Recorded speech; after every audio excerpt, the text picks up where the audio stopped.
জাতীয় দলে ফিরবেন দিবালা। বিশ্বকাপের দলে তাকে নিয়ে বিশেষ পরিকল্পনা আছেন স্ক্যালোনি। দলীয় কম্বিনেশনে নতুন এক পজিশনে দেখা যেতে পারে তাকে। আর রোমা জাদুকরী আগামী বিশ্বকাপে হতে চলেছেন স্ক্যালোনির টার্ন কার্ড। বিশেষ সব পরিকল্পনা রাখবেন বা পায়ের এই ফুটবলারকে ঘিরে।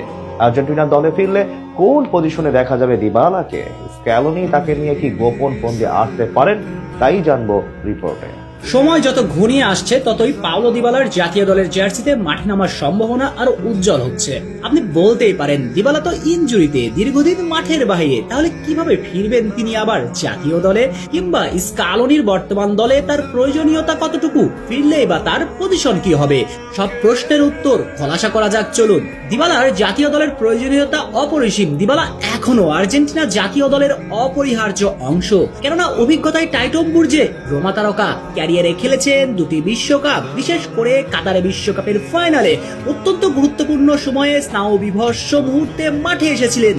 যে অভিজ্ঞতা আগামীর বিগ ম্যাচগুলোতে কাজে আসবে আকাশী নীলদের জন্য। বিশেষ করে ফ্রন্ট লাইনে যে মারিয়ার মতো অভিজ্ঞতাকে পাচ্ছে না স্কালোনি, তাই দিবালার অভিজ্ঞতা ব্যবহার করতে পারবেন আর্জেন্টাইন ওস্তাদ। বিশেষ করে নকআউট ম্যাচগুলোতে শেষ 15 থেকে 20 মিনিটের জন্য তিনি হবেন তুরুপের তাস, তাই তার প্রয়োজনীয়তা অপরিসীম।